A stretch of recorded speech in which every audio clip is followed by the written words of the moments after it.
എറണാകുളത്തെ CPM മുൻ MLA S Rajendran ഇന്ന് BJPയിൽ ചേരും. തിരുവനന്തപുരത്തെ BJP ആസ്ഥാനത്തെത്തി സംസ്ഥാന അധ്യക്ഷൻ രാജീവ് ചന്ദ്രശേഖറിൽ നിന്ന് ഇന്ന് അംഗത്വം സ്വീകരിക്കും.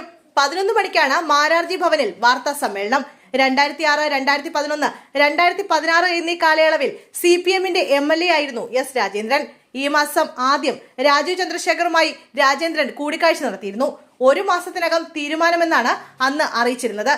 വ്യക്തിപരമായ ആവശ്യങ്ങളൊന്നും ഉന്നയിച്ചില്ലെങ്കിലും BJPയിൽ ചേരുന്നതിന് മറ്റു പ്രത്യേക നിബന്ധനകളും വെച്ചിട്ടില്ലെന്നാണ് കൂടിക്കാഴ്ചയെക്കുറിച്ച് രാജേന്ദ്രൻ പ്രതികരിച്ചത്.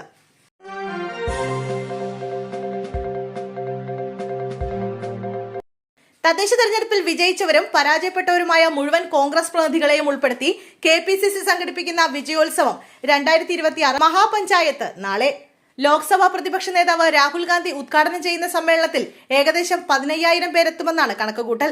2 മണിക്ക് മറൈൻ ഡ്രൈവിലാണ് പരിപാടി സംഘടിപ്പിക്കുന്നത്.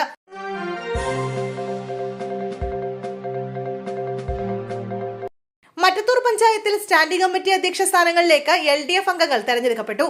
ആരോഗ്യ വിദ്യാഭ്യാസ സ്റ്റാൻഡിംഗ് കമ്മിറ്റി അധ്യക്ഷ സ്ഥാനങ്ങളിലേക്കാണ് LDF വിജയിച്ചത്. ആരോഗ്യ വിദ്യാഭ്യാസ സ്റ്റാൻഡിംഗ് കമ്മിറ്റി ചെയർമാനായി CPMലെ CC ബിജുവും ക്ഷേമകാര്യ സ്റ്റാൻഡിംഗ് കമ്മിറ്റി ചെയർപേഴ്സണായി CPMലെ രജനി ജിജീഷും തെരഞ്ഞെടുക്കപ്പെട്ടു.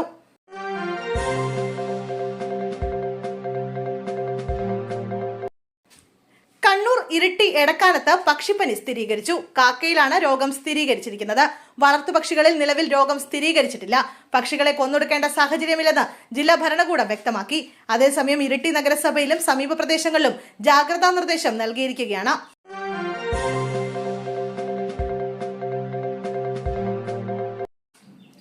കേരളത്തിലെ ക്ഷേത്രത്തിൽ അഹിന്ദുക്കൾക്ക് പ്രവേശനം നൽകുന്നതുമായി ബന്ധപ്പെട്ട തീരുമാനമെടുക്കേണ്ടത് സർക്കാർ തലത്തിലെന്ന് ഗുരുവായൂർ ക്ഷേത്രം തന്ത്രി ചെന്നാസ് ദിനേശൻ നമ്പൂതിരിപ്പാട്.